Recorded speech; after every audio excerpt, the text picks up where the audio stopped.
Jackie Chan fait partie des acteurs éternels dont le nom restera gravé à jamais dans les annales du cinéma et dans le cœur de millions de ses admirateurs dans le monde. La star asiatique possède en effet un charisme et une prestance qui ont fait de lui un comédien hors norme, capable de tourner lui-même ses propres scènes d'action sans l'aide d'un cascadeur. Jackie Chan est un acteur accompli qui a réussi à se sortir par ses propres moyens de la misère en créant une légende qui est bien partie pour durer. L'homme qui est né dans la pauvreté est en effet aujourd'hui l'un des hommes les plus riches sur la planète. Et devant une telle corne d'abondance, il est logique de se demander où Jackie Chan peut bien dépenser son argent et quel pourrait être son style de vie. Alors installez-vous bien confortablement car aujourd'hui nous allons découvrir comment Jackie Chan dépense ses millions et vous serez certainement étonné. N'hésitez pas à liker la vidéo si elle vous plaît et si vous êtes nouveau sur la chaîne, n'oubliez pas de vous abonner et d'activer la notification pour ne rater aucune de nos prochaines vidéos. On commence.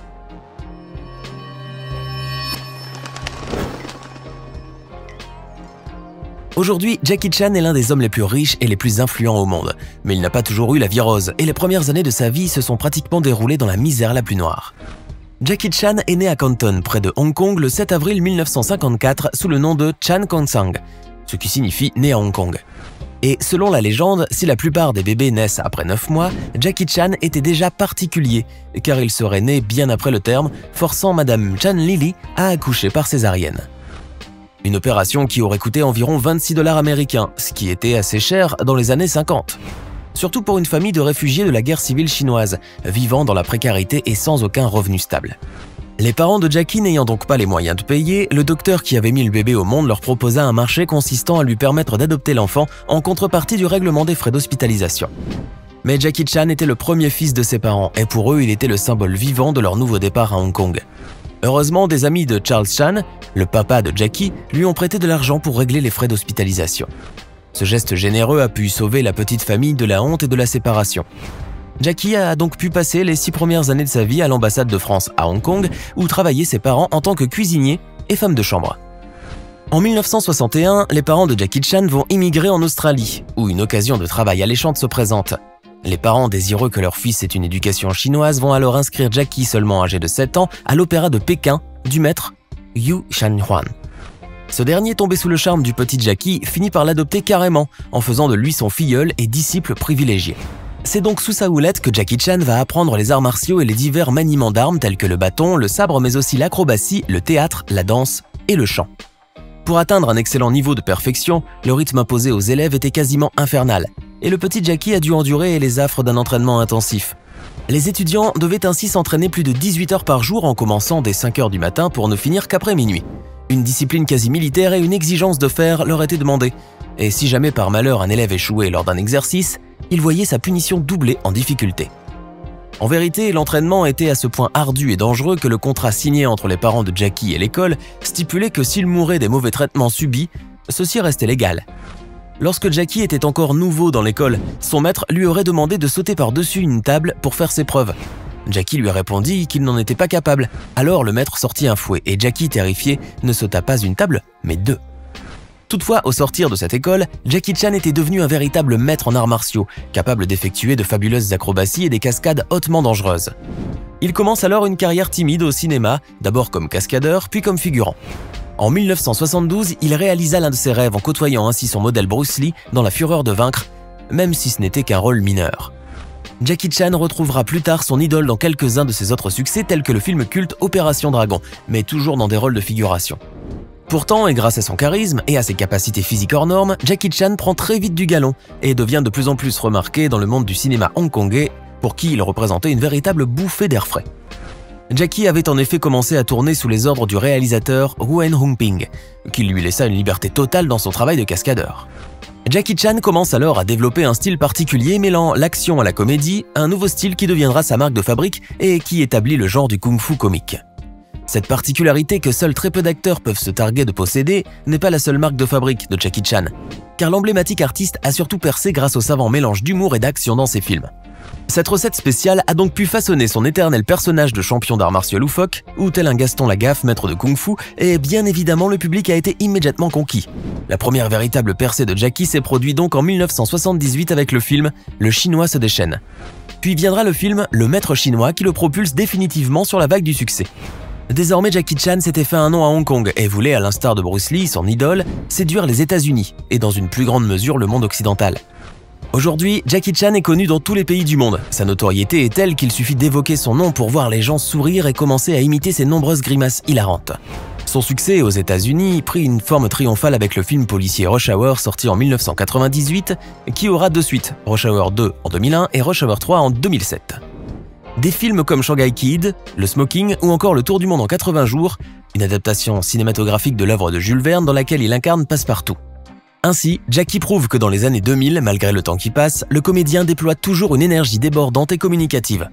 Il n'en oublie pas pour autant son pays natal, puisqu'il apparaît également en 2004 dans The Myth, où il incarne un archéologue, sorte d'Indiana Jones des temps modernes, ou encore New Police Story, dans lequel il interprète une légende vivante de la police de Hong Kong.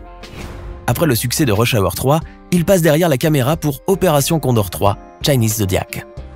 En 2008, il partage pour la première fois la vedette avec Jet Li, une autre star asiatique, dans Le Royaume Interdit et prête sa voix dans Kung Fu Panda où il incarne le singe.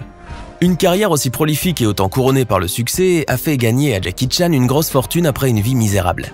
L'acteur cascadeur est en effet parvenu à amasser une immense fortune que certains estimaient à plus de 350 millions de dollars en 2015 et qui serait aujourd'hui égale à environ 370 millions de dollars.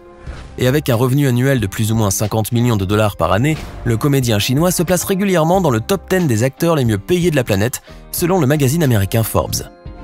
On estime d'ailleurs son cachet pour un seul film à au moins 10 millions de dollars, et l'ensemble de ses films ont rapporté plus de 2,6 milliards de dollars au box-office mondial.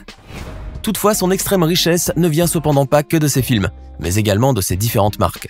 L'acteur utilise ainsi son image dans des domaines divers et variés. En plus d'être un acteur de kung-fu par excellence, Jackie Chan est aussi un restaurateur et entrepreneur.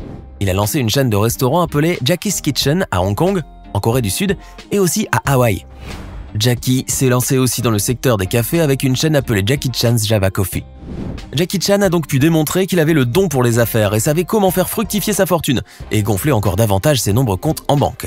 Bien qu'au départ, l'acteur était parti pour dilapider pratiquement tout son patrimoine. En effet, et après une vie dans la pauvreté et dans la misère, le fait de gagner beaucoup d'argent aura très vite fait tourner la tête au jeune acteur.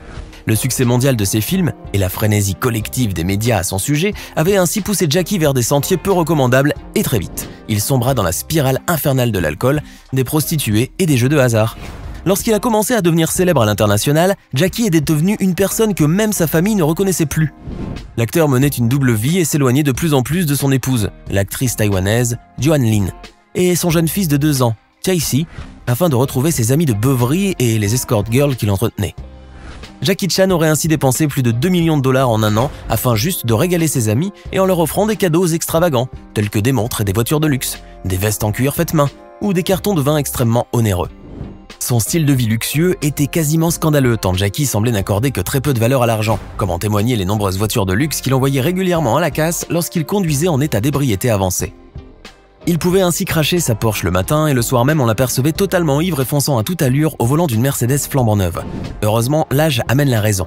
Et Jackie Chan s'est depuis particulièrement assagi et est même devenu un fervent philanthrope et ambassadeur international de l'UNICEF, travaillant sans relâche à des causes caritatives. La fondation caritative Jackie Chan qu'il a créée offre une scolarité et une aide active aux jeunes de Hong Kong. Et pour subvenir aux besoins minimums des enfants et des personnes âgées dans les campagnes reculées de Chine, il fonde en 2005 la fondation Cœur du Dragon.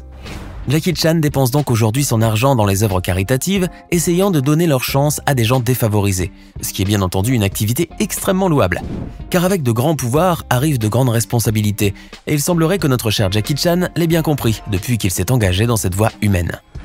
Alors que pensez-vous de l'incroyable parcours de Jackie Chan et son ascension de la misère la plus noire à l'extrême richesse et à la célébrité mondiale?